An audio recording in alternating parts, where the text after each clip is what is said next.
हरियाणा के हिसार में भी प्रधानमंत्री मोदी ने कहा कि हमें भूलना नहीं चाहिए कि कांग्रेस ने बाबा साहब के साथ क्या किया। बाबा साहब जीवित थे तो उन्होंने उनको अपमानित किया, दो बार उन्हें चुनाव हरवाया, उनकी याद तक मिटाने की कोशिश की गई और उनके विचारों को खत्म कर देना चाहा। अम्बेडकर संविधान के संरक्षक थे, लेकिन कांग्रेस संविधान की भक्षक बन गई। क्या पता नहीं प्रधानमंत्री जी ने सच बोलने में क्यों परहेज लगता है। देश के पहले कानून मंत्री बाबा साहब भीमराव अम्बेडकर थे और प्रधानमंत्री पंडित जवाहरलाल नेहरू थे, और प्रधानमंत्री का विशेषाधिकार होता है कि वो कौन उसके कैबिनेट में होगा, कौन नहीं होगा। तो ये बताना शायद वो भूल गए। कांग्रेस का बहुमत था, कांग्रेस को ज़रूरत नहीं थी, लेकिन बाबा साहब को, बाबा साहब के योगदान को और बाबा साहब की व्यक्तित्व को कोई नज़रअंदाज नहीं कर सकता था। इसीलिए कांग्रेस ने पहले कानून मंत्री के रूप में बाबा साहब भीमराव अम्बेडकर का चयन किया। तो ये बताना शायद भूल गए प्रधानमंत्री। उन्होंने ये भी कहा कि देश में जो SC, ST, OBC है उसको दूसरे नागरिक का दर्जा मानती है कांग्रेस एक स्विमिंग पूल के जैसी है, सुख सुविधाओं का आनंद तो लेती है, लेकिन गांव-गांव में 100 घरों में से कांग्रेस ने ही देने का काम किया, आपने तो लेने का काम कर दिया। आप लगातार आरक्षण पर चोट कर रहे हो। संविदा के नाम के ऊपर आपने आरक्षित वर्ग के लिए जो सीटें आरक्षित थी वो लगातार घटने का काम हो रहा है। तो आपके तो प्रहार सीधा सीधा दलितों पर, शोषितों पर, वंचितों पर, पिछड़ों पर, आदिवासियों पर और मुसलमानों पर सीधा सीधा हो रहा है। उनका ये भी कहना है कि कांग्रेस ने जो है संविधान का अपमान किया है और सत्ता हासिल करने के लिए आपातकाल तक जैसी स्थिति लगा दी, उन्होंने इसको कुचल के रख दिया।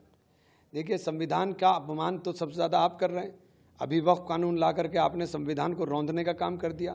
संविधान की धारा 25 और 26 को आपने बिल्कुल ही ख़त्म करने का काम कर दिया। तो आंशिक रूप से जो प्रहार कर रहे हैं वो आप करने का काम कर रहे हैं। आपने तो पूरा संविधान बदलने का बात की थी, वो तो आपको मौका नहीं मिला। आप 400 पार नहीं हुए तो आपको नहीं मिल पाया मौका। वक्फ के नाम पर अभी आपने वक्फ की बात की, प्रधानमंत्री ने वक्फ का भी जिक्र किया। उन्होंने कहा कि वक्फ के नाम पे लाखों हेक्टेयर ज़मीन जो है वो इनके पास है, उन्होंने जरूरतमंदों को कभी नहीं दी। और इसमें जो अभी फिलहाल भूमाफिया जो है जितने भी, उनके पास वो सारी ज़मीन है। और हिंदुस्तान के पिछले 10 साल से आपकी सरकार, प्रदेशों में आपकी सरकार, आपने कितने वक्फ के भूमाफियाओं को जेल भेजा, कितनों के खिलाफ आपने कार्रवाई की, और कौन वो भूमाफिया आपने चिन्हित करने का काम किया। आपने तो भूमाफियाओं को खुली छूट दे दी इस कानून के अंदर। आपने सज़ा के प्रावधान को हटा दिया, आपने लिमिटेशन एक्ट हटा दिया, जिससे वो लोग जो कब्जा धारक लोग हैं वो एडवर्स पोजीशन में सुप्रीम कोर्ट में चले जाएं। तो जो आप कह रहे हो उल्टा, ठीक उसके उल्टा आप कानून में कर रहे हो। तो आपके कहने में और करने में दोनों में बहुत फर्क है। दूसरा, उन्होंने अभी ये भी कहा है कि मुस्लिम कांग्रेस जो है वो तुष्टीकरण की राजनीति करती है। मुस्लिम समुदाय को कोई फायदा नहीं पहुंचाया आज तक, उनको शिक्षा से वंचित रखा, उनको गरीब रखा, उनको कुरीतियों में बढ़ाया। आपकी 10 साल की सरकार ने अलीगढ़ मुस्लिम यूनिवर्सिटी का फंड लगातार घटा दिया क्योंकि उसके पीछे मुस्लिम लगा हुआ है। आपकी 10 साल की सरकार ने अल्पसंख्यकों को मिलने वाली छात्रवृत्ति को ख़त्म करने का काम कर दिया। आपकी 12 साल की सरकार, 11 साल की सरकार ने जो मदरसे हैं उनको लगातार बंद करने का काम कर दिया। तो आप कर कुछ रहे हो, बता कुछ रहे हो। आप ये बताइए कि पसमानदा मुसलमान की आप बात करें तो पसमानदा मुसलमान के बच्चों की छात्रवृत्ति क्यों बंद की? क्या आप दोबारा शुरू करेंगे, देने का काम करेंगे? आपने वक्फ कानून बना दिया सिर्फ ज़मीन हड़पने के लिए। आपने ये नहीं बताने का काम करोगे कि इससे आप किस तरह फ़ायदा पहुँचाओगे। भाई, सरकारें आपकी हैं, वक्फ बोर्ड हमेशा सरकार के अधीन रहा। वक्फ बोर्ड कोई ऐसा तो है नहीं, आपने तो ऐसा शो कर दिया कि वक्फ बोर्ड आपसे भी ऊपर था कि प्रधानमंत्री जी कहें कि ये तो अब प्रगति मैदान के ऊपर भी कब्जा, भारत मंडपम पे भी कब्जा कर लेंगे, पार्लियामेंट पे भी कब्जा कर लेंगे। तो ऐसी लच्छेदार बातें आप बोल रहे हैं जो तथ्यहीन है और आधारहीन है। ये मुमकिन ही नहीं हो सकता है। क्या संविधान के अंदर इसकी इजाज़त है कि कोई भी संस्था इतनी पावरफुल हो जाए? जो पावर दूसरे ट्रिब्यूनल को थी और है, थी नहीं है, रेलवे ट्रिब्यूनल उठा लीजिए, IT ट्रिब्यूनल उठा लीजिए, 16 ट्रिब्यूनल हैं। जो पावर उनको थी वही वक्फ बोर्ड के ट्रिब्यूनल को थी। आपने ऐसे प्रचारित कर दिया जैसे वक्फ बोर्ड का ट्रिब्यूनल कोई बादशाहत हो। ऐसा नहीं है। इनका एजेंडा है, ये अपने एजेंडे को चलाने के लिए भ्रम, नफरत, इसके अंदर इसको इस्तेमाल कर रहे हैं। मतलब लगातार आप देख के जरिए ही उन्होंने सब बाबा साहब की देखिए, कांग्रेस को टारगेट इसलिए कर रहे हैं कि कांग्रेस बड़ा जहाज है, और मैंने कहा कि समंदर में जब तूफान हो तो छोटी कश्तियां लहरों के थपेड़े बर्दाश्त नहीं करेंगी, इसीलिए बड़े जहाज पर हमला हो रहा है, और बड़ा जहाज सुरक्षित निकलता है। अभी आपने यही बड़े जहाज वाली बात की, तो आपने हैदराबाद में एक कार्यक्रम में आप थे, उसमें आपने कहा कि अगर वक्फ का ये कानून रहा तो मस्जिद नहीं होगी, नमाज नहीं पढ़ पाएंगे, कब्रिस्तान नहीं होंगे, दफनाएंगे कहाँ, ईदगाह नहीं बचेगी तो जाएंगे कहाँ। तो दुआ कीजिए कि हम लोग, हाँ, दुआ कीजिए कि हम लोग आ जाएं और संविधान की रक्षा हो जाए। आज ये मुसलमान पे टारगेट कर रहे हैं, असल में मुसलमान पर नहीं है, संविधान के ऊपर हमला है। कल ये दूसरों पर टारगेट करेंगे। अभी इनके ऑर्गेनाइजर के अंदर आपने देख ही लिया है कि उन्होंने कह दिया कि कैथोलिक के पास 17.5 करोड़ एकड़ लैंड है। अब इनकी लैंड ऐसी बढ़ती है, करोड़ों एकड़ में बढ़ाते हैं ये। हमारे पास 8.5 लाख एकड़ से 9,44,000 एकड़ का है सूचना, और सत्र आते आते ही 39 लाख एकड़ हो गई। तो ये कहाँ से ज़मीनें बता रहे हैं, कहाँ हैं वो ज़मीनें? उनको धरातल पे भी तो दिखा दीजिए कहाँ हैं। अब सरकार में है, आपने इतना बड़ा कानून बनाया, तो आप धरातल पर ला के दिखाइए कि हमने 39 लाख एकड़ ज़मीन रिकवर कर ली, और इस 39 लाख एकड़ से आप कार्य योजना पेश कीजिए अब कि हम इस 39 लाख एकड़ से इतने पसमानदा मुसलमानों के लिए ये काम करेंगे, इतने विधवाओं के लिए काम करेंगे, इतने बच्चों को पेंशन देने का काम करेंगे। जब सच्चर कमेटी की रिपोर्ट जो कह रही थी 12,000 करोड़ की आमदनी हो जाएगी, तो आज की डेट में आपने तो इतनी प्रॉपर्टी बता दी, इससे तो कम से कम 1 लाख करोड़ की आमदनी हो जाएगी। तो मुसलमान के बच्चों को तो किसी की ज़रूरत नहीं, आप दूसरे बच्चों को भी दीजिए, आप सबको दीजिए, लेकिन योजना तो बताइए। योजना नहीं बताएंगे क्योंकि वो है ही नहीं।